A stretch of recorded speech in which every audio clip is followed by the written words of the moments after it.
भजन 107, Psalm 107। मेरे ख्याल से ये 6वां संदेश शायद हो सकता है, और प्रभु ने अलग अलग रीति से कई उदाहरणों के द्वारा, एग्जाम्पल्स के द्वारा, कि कैसे प्रभु का वचन हमको चंगाई प्रदान करता है, हमने देखा। आज और एक बात को उसी भाग से हम सीखने पाएंगे, और ये वचन मेरे और आपके लिए आशीष का क्या बनने पाए, कारण बनने पाए। जितने लोग शारीरिक रीति से बीमार हैं, शारीरिक रीति से चंगाई के लिए आप प्रयास कर रहे हैं, ये वचन आपके लिए भी है। और जो लोग आत्मिक रीति से बीमार हैं, उनके लिए भी ये वचन है कि ये प्रभु का वचन आपके लिए, तन के लिए भी आशीष का कारण है, और ये वचन आपके मन के लिए भी। कई बार हम सोचते हैं कि वचन मन के लिए ही है, मन के लिए तो है ही है, पर आपसे मैं कहना चाहता हूं ये वचन किसके लिए है, तन के लिए भी। हम देखेंगे कि कैसे परमेश्वर, हमने पहले भी देखा, आज भी एक तो और उदाहरण के द्वारा, कि कैसे परमेश्वर का वचन मेरी और आपकी सहायता कर सकता है। आज बहुत से लोग जो ऑनलाइन के माध्यम से भी जुड़े हैं, प्रभु उनको भी बड़ी आशीष देने पाए, बरकत देने पाए। आइए फिर से एक बार मैं चाहता हूं भजन 107 और उसके 20वें पद को दोनों भाषा में, हिंदी में, इंग्लिश में भी पढ़ने पाएंगे। वह अपने वचन के द्वारा, वह अपने वचन के द्वारा उनको चंगा करता, उनको चंगा करता, और जिस गड्ढे में, जिस गड्ढे में वे पड़े हैं, उससे वो क्या करता है, निकालता है। पढ़ेंगे दूसरे भाषा में, इंग्लिश में भी पढ़ेंगे। He sent out his word, He sent out his word and healed them, and healed them, and delivered them, and delivered them from their destruction. from their destruction.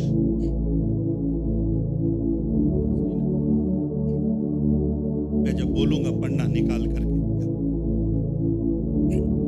पिछले कई सप्ताहों से इस वचन को हम अपना मुख्य पद बनाकर, इसमें से हम कई संदेशों को निकाल करके लेकर आए। आज इसी भजन में से कुछ और आयतों को मैं आपके लिए पढ़ना चाहूंगा। यहां पर 19वें पद में ध्यान से देखना, 19वें पद में, 19वां पद लिखा है, तब वे संकट में यहोवा की दोहाई देते हैं। क्या शब्द आया है? कब? नहीं, तब। मतलब कुछ हुआ है, कुछ उनके जीवन में हुआ है, तब वे संकट में यहोवा की दोहाई देते हैं, और सकेती से, समस्या से परमेश्वर उनका क्या करता है, उद्धार करता है। पर उनके जीवन में ये संकट क्यों आ रहा है, उनके जीवन में ये परेशानी क्यों आ रही है? कई बार हम सोचते नहीं हैं। आज सुबह जितने लोग प्रभु के भवन में हैं और जो मेरी बातों को सुन रहे हैं, आज थोड़ा सा विचार करिएगा कि आपके जीवन में परेशानी क्यों है, आपके जीवन में समस्याएं क्यों हैं, आपके जीवन में बीमारियां क्यों हैं, आपके जीवन में, आपके परिवार में अशांति क्यों है। कुछ ऐसी बातें हैं जो आपके परिवार में हो रही हैं, जिसके कारण आपके जीवन में समस्याएं हैं, परेशानियां हैं, लड़ाई है, झगड़े हैं, सताव है, कई प्रकार की परेशानियां हैं। प्रभु का दास कहता है, तब वे संकट में यहोवा की क्या दे रहे हैं, दोहाई दे रहे हैं। पर क्यों ऐसी बातें हो रही उनके जीवन में? आज तक हमने 20वें पद को ही पढ़ा, थोड़ा सा आज ऊपर चलेंगे तो हमको वहां पर कुछ कारण देखने को मिलेगा। What is the reason? क्या वो कारण है जिसके कारण उनको परेशानियों के बीच में प्रार्थना करने की क्या पड़ रही है, आवश्यकता पड़ रही है? मैं चाहता हूं आप 17 पद से पढ़ेगा। मैं चाहता हूं ध्यान से अपनी बाइबल को भी देखिएगा। 17 पद। मूढ़ अपनी कुचाल मूढ़ अपनी कुचाल और अधर्म के कामों के कारण और अधर्म के कामों के कारण अति दुखित होते हैं। क्यों दुखित है भैया? आज मनुष्य क्यों दुखित है? आज मनुष्य क्यों परेशान है? बाइबल हमें उसका उत्तर देती है। मूर्ख व्यक्ति अपने चाल चलन के द्वारा, अपने कुचाल के द्वारा और अधर्म के कामों के कारण दुखी नहीं है। कितना दुखी है? अति दुखित है। क्यों ये समस्याएं हैं? क्यों ये परेशानियां हैं?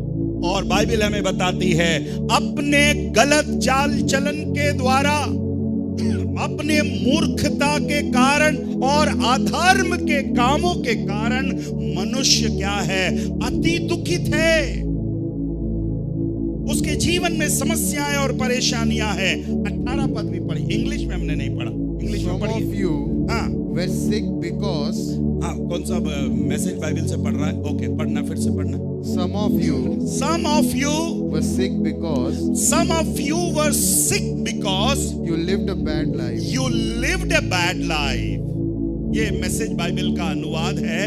आप में से कुछ लोग इसलिए बीमार हो कि आपने जीवन गलत तरीके से जिया। समझ रहे हैं आप लोग? क्यों बीमार हैं आप लोग?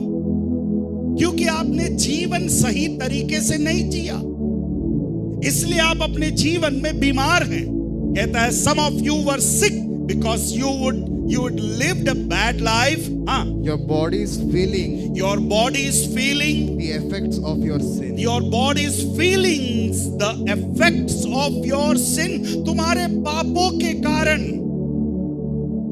पहले भी मैं बता चुका हूं, कई बार बीमारियां पापों के कारण हमारे जीवन में आ रही है। हर बीमारी का कारण पाप नहीं है, पर बहुतों के जीवन में बीमारी आने का कारण भी क्या है? पाप है। आप एक सही तरीके से अपनी जिंदगी नहीं जी रहे। जैसा मैंने कहा, हम चर्च तो आ रहे हैं, पर अभी भी हमारे चाल चलन नहीं बदले, हमारे विचार नहीं बदले। हम चर्च आ रहे हैं, पर हमने अपने आदतों को अभी भी नहीं बदला है, हमने अपने चाल चलन को नहीं बदला है, और इसलिए हम अपने जीवन में क्या है? दुखित है। आप में से कुछ लोग बोल सकते हैं, पास्टर साहब मैं अपने पति के कारण बहुत दुखित हूं। कुछ पति लोग ये बोल सकते हैं, मैं अपनी पत्नी के कारण बहुत दुखी हूं। कभी कारण जानने का कोशिश किया क्यों दुखी हैं? शायद कोई ऐसा पाप उनके जीवन में होगा, कोई ऐसी बात उनके जीवन में होगी जिसके कारण वो परेशान हैं। 19वां पद की 18 वचन को भी पढ़ेगा। 17 और 18 फिर से लगाना। उनका जी 17 से भी। मूढ़ अपनी कुचाल और अधर्म के कामों के कारण अति दुखित होते हैं। उनका जी सब भांति के भोजन से मिचलाता है। हाँ, सब भांति के भोजन से क्या मिचलाता है? जी बोलिए ना। उनका जी मिचलाता है, मतलब खाना देखा कि नहीं मिचलाता है। देखिए, कई बार रोज खाना खाते हैं, जैसी गुलाब जामुन देखा हमारा जी क्या करने लगता है? मिचलाने लगता है, जी मचलने लगता है। अब शुगर पेशेंट वाले भी अगर रसगुल्ला, गुलाब जामुन, मिठाई देख लिए, 5 किलो खा लेने दीजिए। कई बार खाना देखकर जी मिचलाता है। उनका जी सब भांति के भोजन से मिचलाता है, और उसका देखिए कारण क्या है? और वे मृत्यु के फाटक तक पहुंचते हैं। ध्यान से सुनना, कहां तक पहुंच रहे हैं ये लोग? अपने पापों के कारण, अपने अधर्म के कारण, अपने गलत जीवन जीने के कारण बाइबल बताती है मृत्यु के फाटक तक वो क्या कर रहे हैं? पहुंच रहे हैं। क्या मतलब मृत्यु के फाटक तक पहुंचना? मतलब अरे कोई तो बोलो, है? मौत के करीब। मृत्यु के फाटक मतलब मौत के करीब। इतना पाप किया, इतनी गलत जिंदगी जी, इतना हमने सब कुछ किया कि परिस्थिति हमें कहां लेकर चले गई? मौत के मुंह के पास लेकर चली गई। अब या तो जिएंगे या मरेंगे। अब इसका अगला पद क्या बोलता है? अभी 18 हमने पढ़ लिया, 16 17 पढ़ा, 18 पढ़ा। 18 में कहां तक आ गए? मृत्यु के फाटक तक आ गए। थोड़ा रिस्पॉन्स करिए ना आप लोग, जो तो कम से कम समझ रहे हैं, कम से कम वो लोग तो रिस्पॉन्स करिए, है ना। मृत्यु के फाटक तक आए। अब 19वां पद क्या हो रहा है? तब वे, अरे बोलिए, कब प्रार्थना कर रहे हैं? जब उनकी जिंदगी कहां तक आ गई है? मृत्यु के फाटक तक आ गई। पूरी जिंदगी खराब कर लिया, पूरा परिवार खराब कर लिया, सब धन दौलत सब कुछ खत्म कर लिया। अब मृत्यु के फाटक के पास आकर पड़े हैं। तब बाइबल बताती है, तब वे संकट में यहोवा की क्या है? दुहाई देते हैं। पर इस पद में एक बहुत अच्छी बात जो मुझे लग रही है, और वह सकेती से उनका क्या करता है? उद्धार। Praise the Lord, hallelujah. It means हमारा परमेश्वर कई बार हमें मृत्यु के फाटक के पास भी मेरी और आपकी क्या करता है? क्या करता है? जोर से बोले, क्या करता है? कहां पर? मृत्यु के फाटक के पास भी परमेश्वर अपनी दया और अपनी कृपा को मेरे ऊपर क्या करता है? दिखाता है। इसलिए आज आप आनंदित हो सकते हो कि मैं कहां तक जा सकता हूं। हेलो, आप खुश हो सकते हैं, मैं कहां तक जा सकता हूं? अरे मेरा परमेश्वर इतना दयालु है, कृपालु है, मुझे मृत्यु के फाटक से भी निकाल करके लेके आ जाएगा।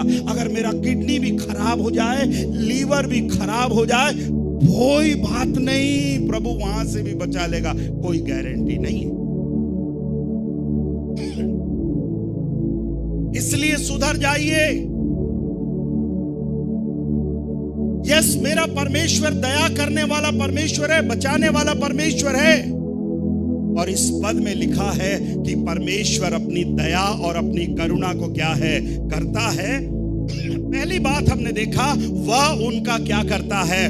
उद्धार करता है। Praise the Lord. सब बोले, क्या करता है? उद्धार करता है। दूसरी बात क्या करता है? देखिए 20वां पद देखिए, वह अपने वचन के द्वारा, वह अपने वचन के द्वारा उनको चंगा करता। दूसरी बात क्या करता है? पहली बात क्या करता है? उद्धार करता है, he saves। दूसरी बात वो क्या करता है? चंगा करता, he heals। तीसरी बात वो क्या करता है? गड्ढे में पड़े हैं, उस जिस गड्ढे में पड़े हैं वहां से वो क्या करता है? निकालता है। It means he saves, he heals and he delivers। Praise the Lord, hallelujah, hallelujah। वह उद्धार करता है, वह चंगा करता है, और तीसरी बात वो हमें क्या करता है? निकालता है। Are you there? बट कैसे? वह उद्धार कैसे करता है? वह चंगा कैसे करता है? वह कैसे निकालता है? आंसर वहीं पर लिखा है, अपना अपना अपना। प्रभु का धन्यवाद हो, उसने अपना वचन देकर मुझको मेरा उद्धार किया। उसने अपना वचन भेजकर मुझको चंगा किया। उसने अपना वचन भेजकर जिस गड्ढे में हम पड़े थे वहां से प्रभु ने हमको क्या करके लेकर आया? निकाल करके लेकर आया। Hallelujah, hallelujah. आज हम जितने यहां पर बैठे हैं, प्रभु ने हमें बचाया है, प्रभु ने हमें चंगाई दी है, प्रभु ने हमें उस गड्ढों से क्या किया है? निकाला है। पर क्या करके निकाला है? उसने अपना क्या भेजा है? वचन भेजा। मैं कल जब रात इस भजन को पढ़ रहा था, इसके पहले तक मैं 20वां पद ही पढ़ रहा था और वहीं से संदेश को ढूंढ रहा था। कल मैं सोचा थोड़ा पूरा भजन पढ़ा जाए। पूरा भजन पढ़ने के बाद कुछ एक बात मैंने इस भजन से ढूंढ करके निकाली कि इस भजन में 2-3 बार एक शब्द आया है, तब।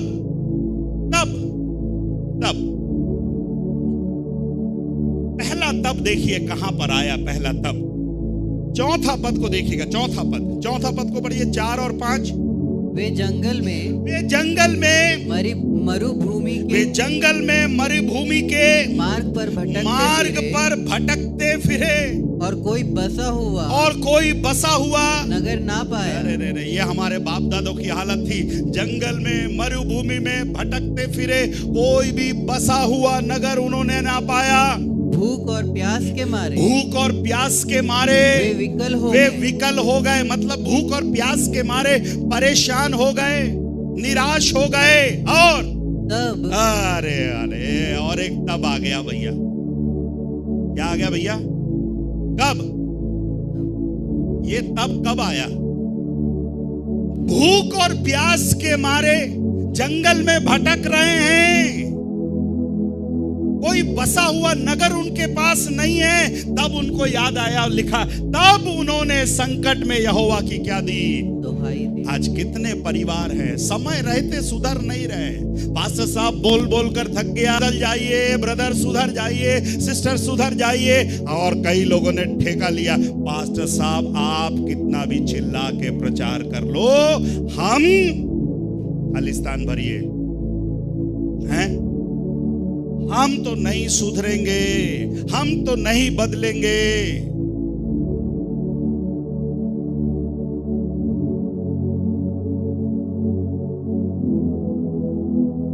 पर जैसी एक आध जोर का झटका जब धीरे से लगेगा, पहले भी कहा मैं, सबसे पहला कॉल किसको करेंगे आप? हैं? बोलिए ना, पास्टर साहब को। प्रभु आपको कितने मौके दे रहा है, प्रभु आपको सुधरने के कितने अवसर दे रहा है। जंगल में भटक रहे हैं, खाने के लिए तरस रहे हैं। और लिखा है, तब उन्होंने संकट में यहोवा की दुहाई दी। पर 6वां वचन कहता है, और परमेश्वर ने उनको सकेती से क्या किया? छुड़ाया। परमेश्वर यहां पर भी दया कर रहा है। और 7वें वचन में कहता है, और उनको ठीक मार्ग पर चलाया, ताकि वे बसने के लिए किसी नगर को क्या है, जहां पहुंचे। और एक तब को देखेंगे, पढ़ेंगे 10वां वचन पढ़िएगा। जो अंधियारे और मृत्यु की छाया में बैठे, जो अंधियारे और मृत्यु की छाया में बैठे, और दुख में पड़े और बेड़ियों से जकड़े हुए थे। कहां बैठे थे भैया? ये कहां बैठे थे? अंधियारे में बैठे थे, मृत्यु की छाया में बैठे थे, दुख में पड़े और बेड़ियों से जकड़े हुए थे। इसलिए क्यों ऐसी हालत आई? 11वां वचन में लिखा है, ऐसी हालत क्यों आई? इसलिए कि वे परमेश्वर के वचनों के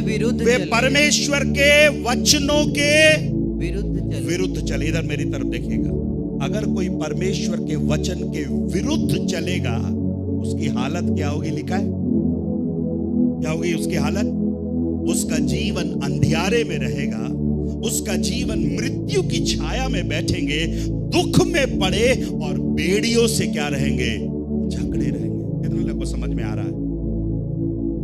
क्या आप चाहते हैं कि आपके जीवन अंधियारे में रहे? क्या आप चाहते हैं कि आपका जीवन मृत्यु की छाया में बीते? हर रविवार को चिल्ला कर यह संदेश इसलिए दिया जा रहा है कि कोई तो मृत्यु की छाया से लौट कर आए, कोई तो भटकते हुए मार्ग से लौट कर आए और अपना जीवन प्रभु को समर्पित करके कि प्रभु मेरी सहायता करिए, मेरी मदद करिए। पर सुनने वाले तैयार नहीं हैं। 13वां वचन लिखिए, क्या लिखा है? तब उन्होंने संकट में क्या करी? यहां पर एक और ग्रुप है, जब उनका जीवन बेड़ियों से बांधा गया, मृत्यु की छाया में बैठे हुए, तब वो परमेश्वर को क्या कर रहे हैं? पुकार रहे हैं। मेरे प्रिय भाई और बहनों, अवसर को बहुमूल्य समझिए। Praise the Lord, hallelujah. आज की सुबह मैं आपसे विनती करता हूं, अवसर को बहुमूल्य समझिए। प्रभु मेरे और आपके जीवन में अवसर दे रहा है, मौके दे रहा है, सुधरने का मौका दे रहा है, प्रभु के पास आने का मौका दे रहा है, प्रार्थना करने का मौका दे रहा है, हाथ उठाने का मौका दे रहा है, गाने का मौका दे रहा है, देने का मौका दे रहा है। अगर आपकी जिंदगी से मौका निकल गया, हो सकता है शायद आपको एक दिन क्या करना पड़े, पछताना पड़े। मेरे प्यारे, प्रभु आज भी दया करने के लिए तैयार है। प्रभु का धन्यवाद हो, भटकते हुए लोगों की प्रार्थना को प्रभु ने सुना, अंधकार में बैठे हुए लोगों की प्रार्थना को प्रभु ने सुना। और तीसरी बात जो हमने आज पढ़ी कि जो मृत्यु के कगार पर खड़े थे, परमेश्वर ने उनकी भी क्या सुना मेरे प्यारो, प्रार्थना को सुना। Praise the Lord, hallelujah. अब चौथा तब देखेंगे इस वचन में, चौथा तब पढ़ेगा आप मेहरबानी से 25वां वचन। क्योंकि वह आज्ञा देता है, क्योंकि वह आज्ञा देता, तब प्रचंड बयार उठकर तरंगों को उठाती है। हाँ, वे आकाश तक चढ़ जाते, गहराई में उतर जाते और क्लेश के मारे उनके जी में जी नहीं रहता। वे चक्कर खाते और मतवाले की भांति लड़खड़ाते और उनकी सारी बुद्धि मारी जाती। तब वे कब मारी जाती, जब सारी बुद्धि मारी गई, सारा पैसा खत्म हो गया, सारे रिश्तेदार सब कुछ निकल गया, तब वे संकट में यहोवा की क्या दे रहे हैं, दुहाई दे रहे हैं। इस भजन में 4 तब हमने देखा। पहला तब जीवन के अंधेरों में है, दूसरा तब अंधकार में बैठे हुए हैं, तीसरा तब मृत्यु के कगार में है, चौथा तब उनके जीवन में तूफान है, आंधी है। पर एक बात जो मुझे अच्छी लगती है, परमेश्वर ने हर बार जब उन्होंने उसको पुकारा, प्रभु ने उनकी क्या सुनी, प्रार्थना को सुनी। Praise the Lord, hallelujah, hallelujah. Come back brother, sister, मेरे जवान भाई, मैं आपसे विनती करता हूं, you should have an importance of God's presence. परमेश्वर की उपस्थिति का आपके जीवन में एक स्थान होना चाहिए। कितने लोगों को, मुझे नहीं पता, कईयों के घर में शायद रिक्वेस्ट करना पड़ता होगा, बेटा चलना, चर्च चलना। कई घर में बोलते हैं, मम्मी तू चलना, मैं आ रहा हूं, तू चलना, मैं आ रहा हूं, तू जाना, मैं आ रहा हूं।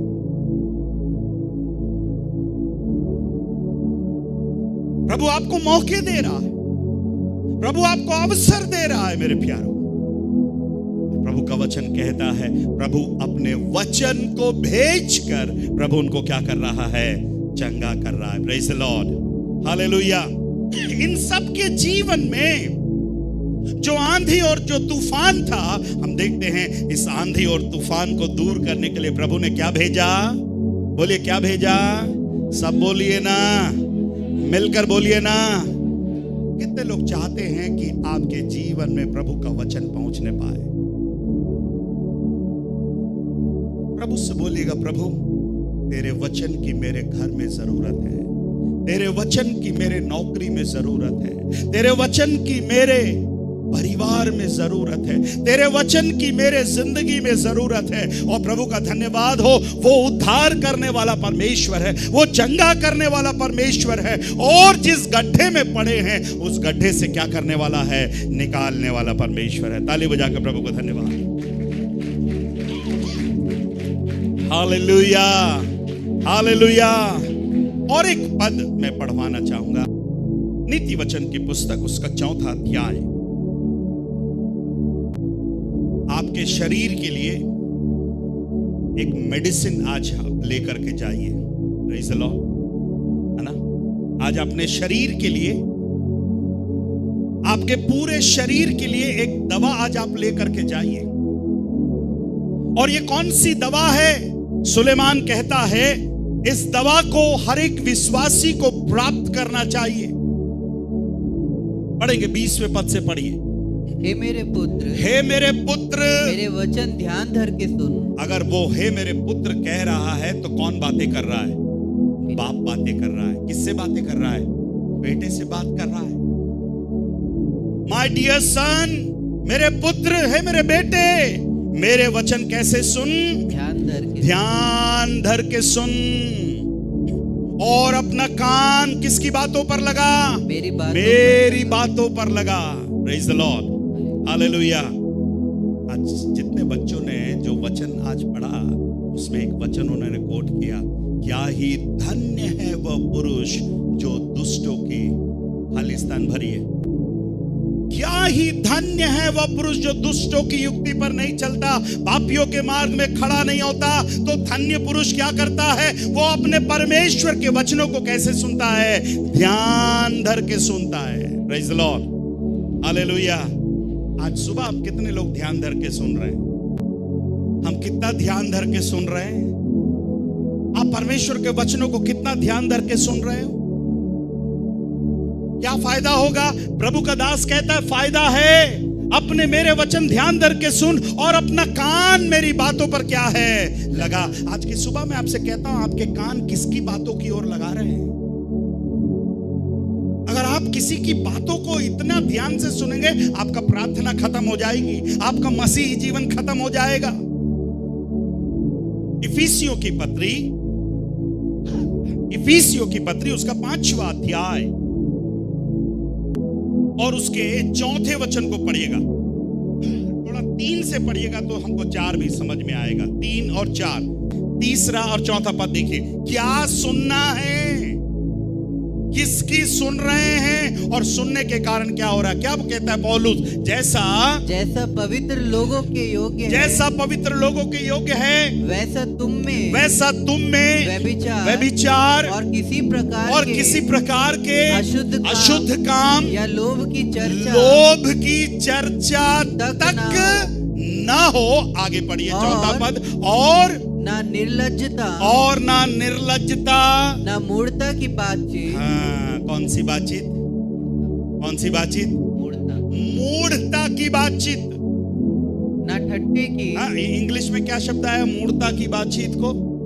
filthy practices, taste of gossip, foolish talking, बेकार की बातें हैं। आज कितने लोग को बेकार की बातें सुनने का अच्छा लगता है।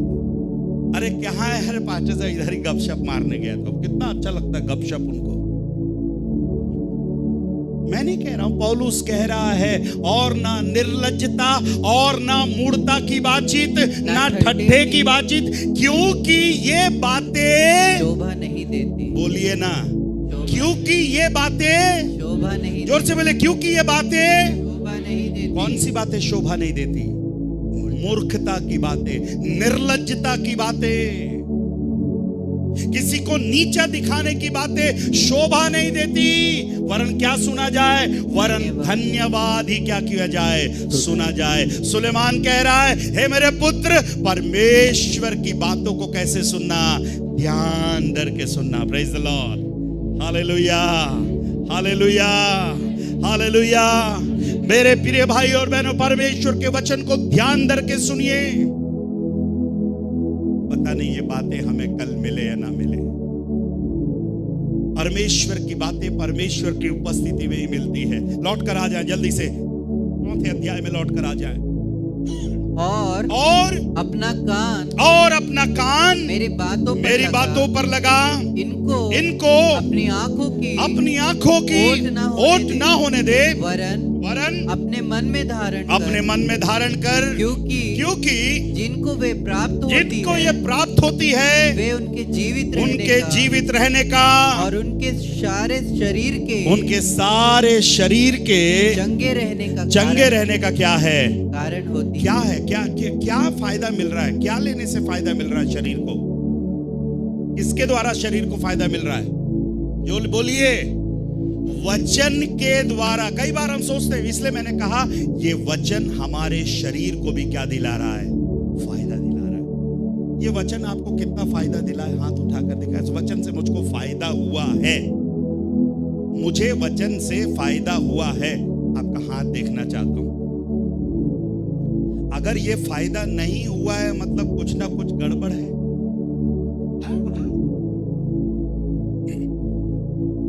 और यहां पर सुलेमान कहता है कि ये वचन उनके लिए दवा के रूप में, इट्स लाइक अ मेडिसिन। आप में से कितने लोग इसके पहले कभी बीमार हुए? कितने भले चंगे लोग बैठे हैं हमारे यहाँ। या तो फिर इतने बीमार है कि हाथ भी नहीं उठ पा रहा है, या तो यही हो सकता है। इसके पहले कभी हॉस्पिटल, जितने लोग हॉस्पिटल गए और कभी दवा खाए वो लोग हाथ उठाइए। मैं आ रहा हूं। ठीक, वेरी गुड। अब ये बताइए, डॉक्टर साहब हमारी बीमारी को देखकर क्या देते? दवा देते। और उसके बाद क्या इंस्ट्रक्शन देते? कितने बार लेना है दवाई? 2 बार, नहीं तो 3 बार। अब ध्यान से सुनना। आज सुबह जो मेरे इस संदेश को सुन रहे हैं, अगर आपके शरीर में कमजोरी है, बीमारी, कोई भी बीमारी हो, आप डॉक्टर की दवा कितने बार ले रहे हैं? 2 बार, 3 बार। पर यहां पर आसमानी डॉक्टर हमसे यह बोल रहा है, मेरा वचन तेरे शरीर के लिए क्या है? दवा है, दवा। कितने लोग समझ रहे? वचन को किसके रूप में दिखा रहा है? Word is like what? Word is like medicine. मैं आपसे विनती करता हूं, इस वचन को दवा के समान दिन में 3 बार पढ़िए। डॉक्टर हमको क्या बोलता है? हर खाने के बाद दवाई खाना बोलता है, नहीं बोलता है? खाली पेट मत खाना, आप कुछ खाना, उसके बाद ये दवाई खाना। आपकी बीमारी 3 दिन में ठीक हो जाएगी। मैं आपसे विनती करता हूं, परमेश्वर का वचन इज लाइक अ मेडिसिन। अगर आप चाहते हैं कि आपकी बीमारी ठीक हो, आज एक फैसला करके जाइए, प्रभु मैं दिन में 3 बार खाने के बाद पढ़ूंगा या खाने से पहले पढ़ूंगा। और मैं आपको कहना चाहता हूं, चैलेंज के साथ कहना चाहता हूं, आप जिंदगी भर भले और चंगे रहोगे। Hallelujah, hallelujah. रूबिन, कितने बार पढ़ना? पढ़ता हूं अंकल, मैं हफ्ते में 1 बार पढ़ता हूं अंकल, मैं महीने में 1 बार पढ़ता हूं अंकल, मैं दिन में 1 बार पढ़ता हूं, कैलेंडर का 1 वचन पढ़ता हूं। नहीं। Take this word like a medicine. इस वचन को आज मैं आपसे विनती करता हूं, दवा के समान लीजिए। जैसे डॉक्टर की दवा दिन में 3 बार आप ले रहे हैं बिना रुके। कितने लोग आज के बाद ये दवा ले सकते हैं? कोशिश करिए ना। 1 बार ले रहे हैं, कोशिश करिए। 1 बार वाले 2 बार लीजिए, 2 बार वाले 3 बार लीजिए। अगर आप 3 बार वाले हैं तो 4 बार लीजिए, प्रॉब्लम नहीं होगा। ये वचन जितना आपके अंदर जाएगा, आपके अंदर की गंदगी उतना जल्दी बाहर निकल कर आ जाएगी। Hallelujah, hallelujah. क्योंकि उसके वचन में जीवन है। परमेश्वर ने क्या भेजा? जो अंधकार में थे उनके पास क्या भेजा? दवा भेज दिया, वचन भेज दिया। जो मृत्यु के फाटक के पास थे उनके पास वचन भेज दिया। अंधकार में थे, वचन भेज दिया। समुद्र के तूफानों में थे, वचन भेज दिया। मेरे प्यारों, परमेश्वर का वचन आपके जीवन में क्या लेकर आ सकता है? चंगाई को लेकर आ सकता है। मैं प्रभु के दास डॉक्टर डेरिक प्रिंस का मैं सुन रहा था संदेश को। डॉक्टर डेरिक प्रिंस प्रभु के अच्छे दास अपने जीवन में बीमार हुए। डॉक्टरों ने कहा कि ठीक नहीं हो सकती तुम्हारी बीमारी, हमारे पास इसका कोई इलाज नहीं है। डॉक्टर डेरिक प्रिंस बहुत निराश हो गए। उसके बाद सोचने लगे कि परमेश्वर का वचन भी मेरे कुछ फायदा नहीं कर सकता, क्योंकि परमेश्वर का वचन मेरे मन के लिए है, परमेश्वर का वचन मेरे तन के लिए नहीं है। पर जब उन्होंने बाइबल पढ़ना शुरू किया और जब नीति वचन 4:22 में वो आए और उनका ध्यान जब 4:22 में आया, तब वहां पर 4:22 में क्या लिखा है? क्योंकि वचन जिनको प्राप्त होती है उनके जीवित रहने का और उनके सारे शरीर के चंगे रहने का क्या है। उनको समझ में आ गया कि प्रभु ये वचन मेरे मन के लिए नहीं, ये वचन मेरे किसके लिए है?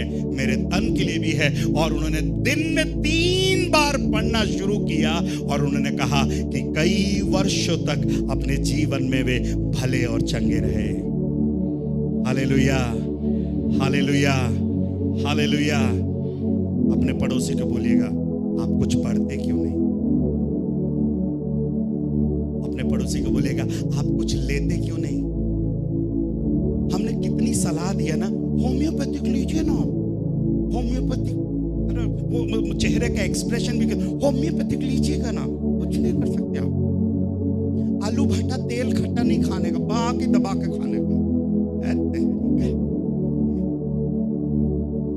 जिसको होम्योपैथिक से फायदा है वो होम्योपैथिक के बारे में बताता है, जिसको एलोपैथिक से फायदा है वो एलोपैथिक के बारे में बताता है, जिसको आयुर्वेदिक से फायदा है वो आयुर्वेदिक।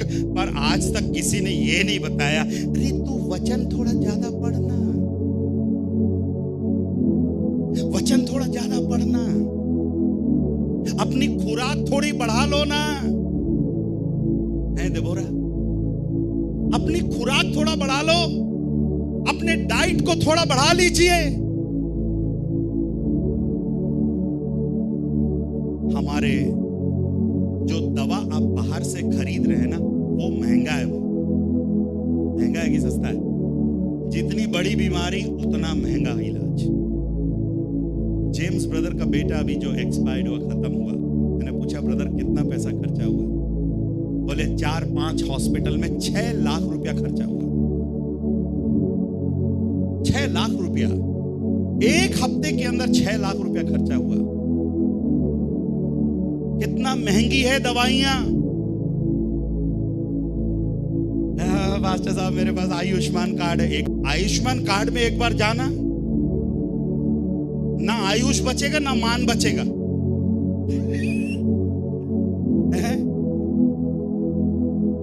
आप ये जितने हॉस्पिटल वाले मैंने देखा, इनको नोटिस किया, आपके वहां एडमिट होने की देरी है, उनका मीटर चालू। बहुत एक्सपेंसिव है। बट ये वाला मेडिसिन कितना महंगा है? हेलो, कितना महंगा है? Free of cost. और फायदा क्या है मालूम है? मेरे पूरे शरीर के चंगे रहने का क्या है? एक बार ताली बजाकर प्रभु को धन्यवाद है।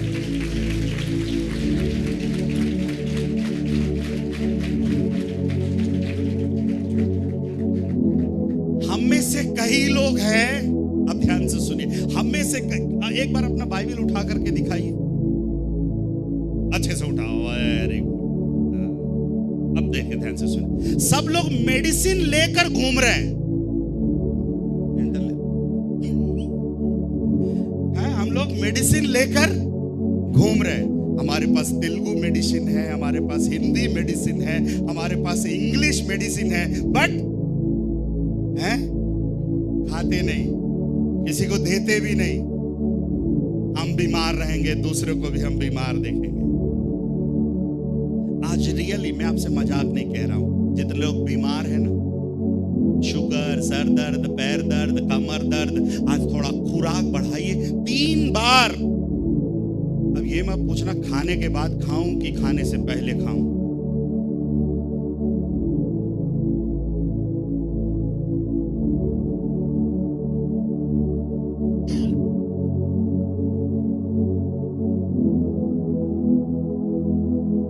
आप डॉक्टर से ये पूछते हो कि डॉक्टर साहब ये 3 दिन का दवाई काहे के लिए, सुबह दोपहर शाम एक ही साथ पूरा ले लूं क्या?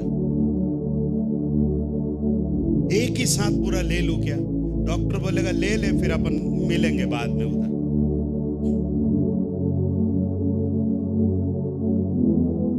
इसको दवा के रूप में लीजिए ना। शुरू करिए ना, 2-2 अध्याय, 1-1 अध्याय, 3-3 अध्याय ध्यान से पढ़िएगा ना, समय निकाल करके पढ़िएगा ना। अगर आप सही में चंगे होना चाहते हैं, चंगे रहना चाहते हैं, इस दवा को आज से ही लेना क्या करिए, शुरू करिए। Praise the Lord, hallelujah. अब मैं जल्दी से 1-2 उदाहरण बता रहा हूं। सूबेदार के सेवक के लिए जब वो यीशु मसीह के पास आया, उसने कहा, प्रभु मेरा दास, मेरा नौकर बीमार है, आप यहीं से क्या कर दीजिए, वचन बोल दीजिए। यीशु मसीह ने क्या भेजा, वचन भेज दिया। कौन सी बीमारी थी उसको, तन की मन की? तन की बीमारी थी,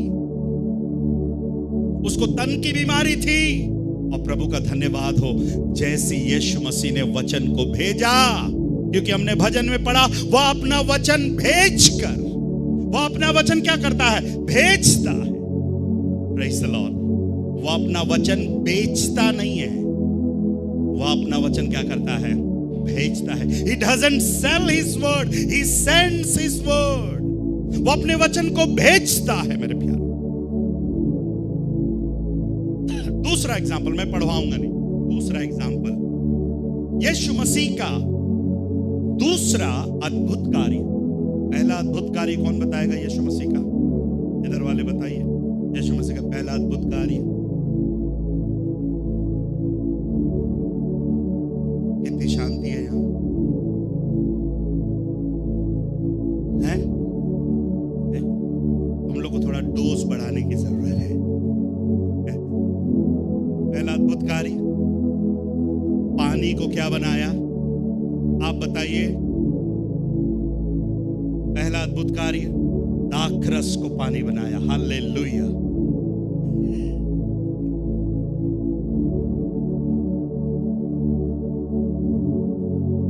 यीशु मसीह का दूसरा आश्चर्य कर्म,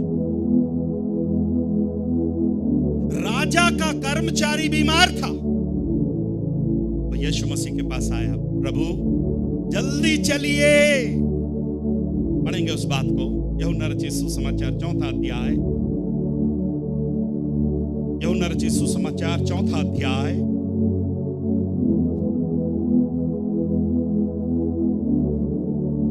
46 वचन पढ़िए। 46।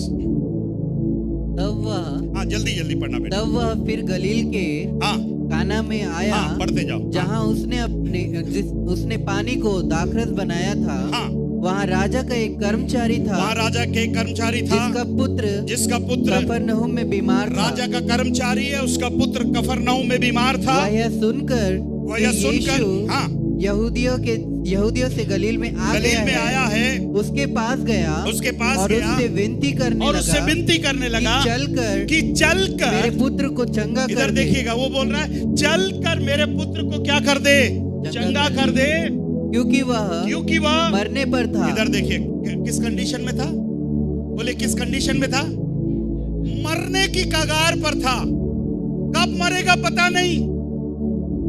और ये कर्मचारी यीशु मसीह के पास आकर विनती कर रहा है कि प्रभु चलकर मेरे बेटे को क्या कर दीजिए, चंगा कर दिए। यीशु मसीह का ये उत्तर थोड़ा बहुत ही कठिन उत्तर था, हार्ड आंसर यहाँ पर कुछ कर रहा है। यीशु मसीह ने क्या कहा, यीशु मसीह ने उससे कहा, जब तक तुम चिन्ह और अद्भुत काम ना देखोगे तब तक कदापि विश्वास ना करोगे। यीशु मसीह ने थोड़ा कड़ा उत्तर दिया, तुम सुधरोगे नहीं जब तक तुम चिन्ह और चमत्कार नहीं देखोगे, तुम विश्वास नहीं करोगे। कर्मचारी ने क्या कहा, राजा के कर्मचारी ने उससे कहा, हे प्रभु मेरे बालक की मृत्यु होने से पहले चल। मेरे तरफ देखिए, ऐसा लग रहा है वो बाप बोल रहा है, प्रभु ठीक है आपको जो बोलना है बोलिए, पर आप चलिए, आपको जो बोलना है बोलिए, पर आप मेरे साथ चलिए, मेरे बालक की मृत्यु होने से पहले चलिए। आप बताइए यीशु मसीह को जल्दी जाना चाहिए कि नहीं जाना चाहिए, दौड़ कर जाना चाहिए कि नहीं जाना चाहिए? बाप आकर रिक्वेस्ट कर रहा है, पर यीशु मसीह ने क्या कहा, यीशु ने उससे कहा, जा तेरा पुत्र जीवित है। जा तेरा पुत्र क्या है, जीवित है। क्या भेज दिया यीशु ने, क्या भेज दी यीशु ने? किस कंडीशन में लड़का मरने पर है, पर यीशु मसीह ने क्या भेज दिया, हालेलुया, क्या भेज दिया? वचन भेज दिया, जा तेरा पुत्र क्या है, जीवित है। उस मनुष्य ने, अब ध्यान दीजिएगा, उस मनुष्य ने प्रतीति की, यीशु की कही हुई बात पर, प्रतीति की मतलब यीशु मसीह की कही हुई बात पर उसने क्या किया, विश्वास किया। क्या किया, विश्वास किया। यीशु मसीह ने केवल इतना बोला, जा तेरा बेटा जिंदा है। बाप तुरंत क्या हो गया, चल पड़ा। आगे पढ़िए, क्या हुआ। उस मनुष्य ने यीशु की कही हुई बात की, यीशु की कही हुई बात पर प्रतीति की और चला गया। हाँ, आगे पढ़ना। वह मार्ग में ही था कि उसके दास उससे आ मिले और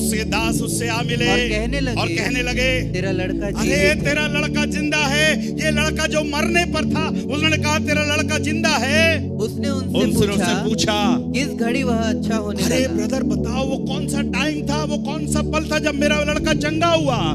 उन्होंने उससे कहा कल सातवें घंटे में। मतलब इसको घर पहुंचने में टाइम लग रहा है। इसने कहा कल 7वें घंटे में। बाप ने क्या कहा, उसका ज्वर उतर गया। तब पिता जान गया कि यह उसी घड़ी हुआ जिस घड़ी यीशु ने उससे कहा तेरा पुत्र जीवित, तेरा पुत्र क्या है।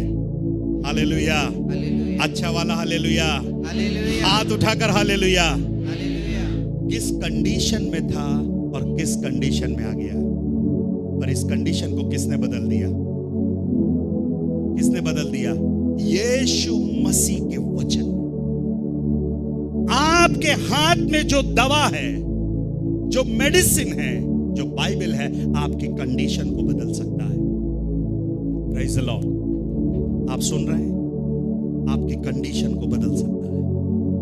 आपकी कंडीशन किस हालत में है।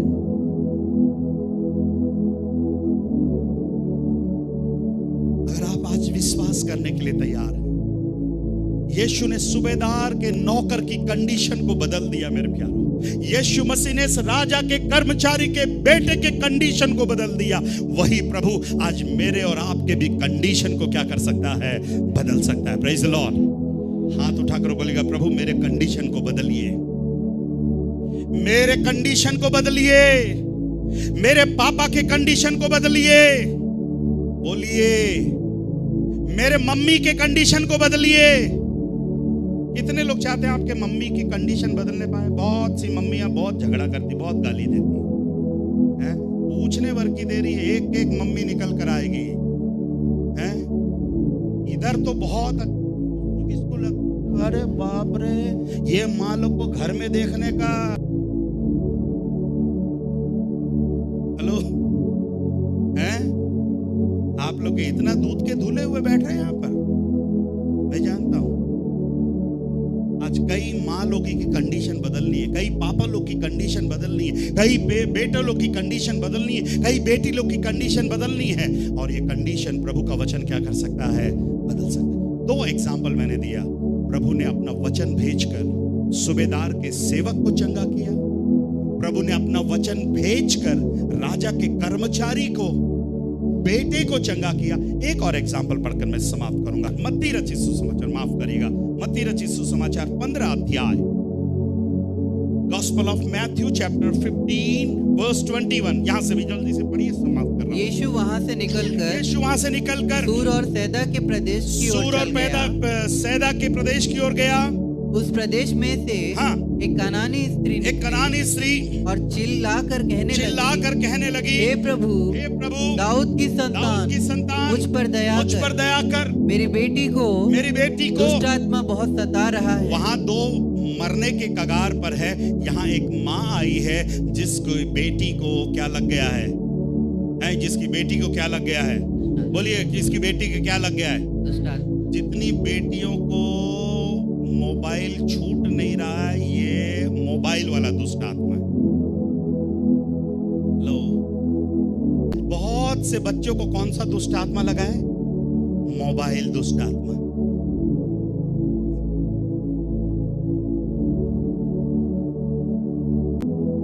छोटे छोटे बच्चे मोबाइल नहीं छोड़ रहे। अगर कोई चीज आप जरूरत से ज्यादा देख रहे हैं, कर रहे हैं, मतलब वो दुष्ट आत्मा है। में मिलना, मैं फिर बताऊंगा कौन सी दुष्ट आत्मा है, लड़की वाली है, लड़के वाली है, कौन सी दुष्ट आत्मा है। इधर एक माँ आ रही है, प्रभु मेरी बेटी को कौन सता रहा है? दुष्ट आत्मा सता रही है। कैसे सता रही है? पढ़िए। पर उसने उससे कुछ उत्तर ना दिया। तब उसके चेलों ने आकर उससे विनती की। चेलों ने आकर यीशु से विनती करी, इसे विदा कर। और प्रभु ये सिस्टर बहुत परेशान कर रही है, इसका कुछ करिए ना, जल्दी जल्दी इसके लिए प्रार्थना कर दीजिए, कुछ दवा ववा दे करके इसको निपटा दीजिए, भेज दीजिए, ये तो जान खा रही हमारा।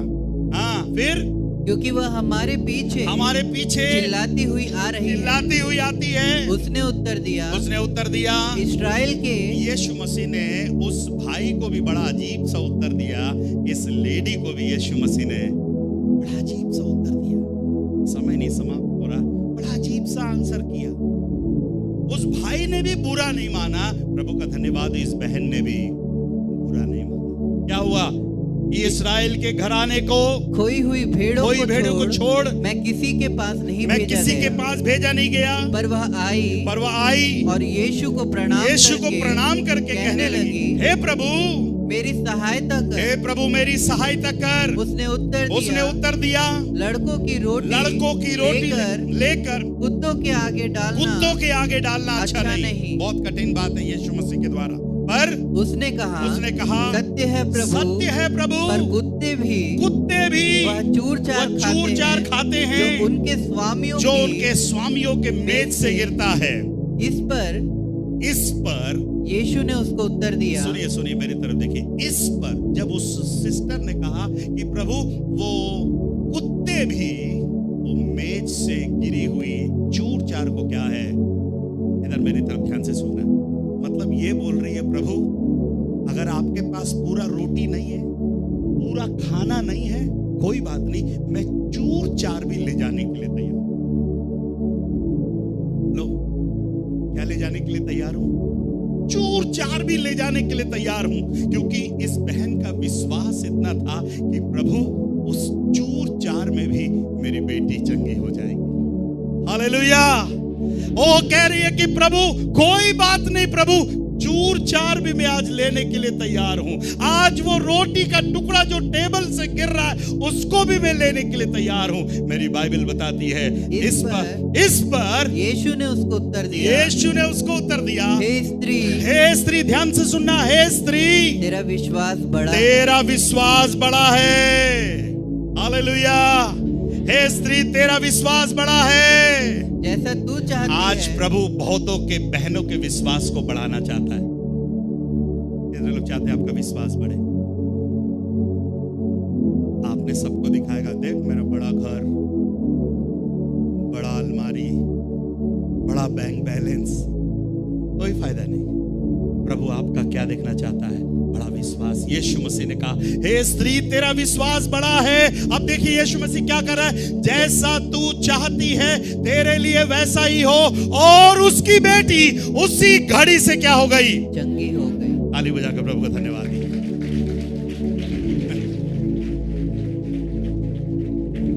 Praise the Lord. क्या भेज दिया प्रभु ने? क्या भेज दिया? सूबेदार के सेवक के पास वचन भेज दिया, कर्मचारी के बेटे के पास वचन भेज दिया, इस मां की बेटी के पास वचन भेज दिया। आज भी प्रभु मेरे और आपके जीवन में वचन भेजने के लिए तैयार है। Praise the Lord. प्रभु का धन्यवाद दीजिए। आज मेरे पास चूर-चार नहीं है, I have a full bread. Praise the Lord. मेरे पास सब कुछ है, पर मैं आपसे कहना चाहता हूं प्रभु के चूर-चार में भी पूरी चंगाई है। मेरे चूर-चार में भी। कितने लोग अपनी चंगाई को आज लेकर जाना चाहते हैं? अपने पति के लिए हो, घर के लिए हो, बच्चों के लिए हो। आज एक फैसला कीजिएगा, प्रभु आज से मैं अपनी खुराक बढ़ाने के लिए क्या हूं? आइए अपने स्थानों पर खड़े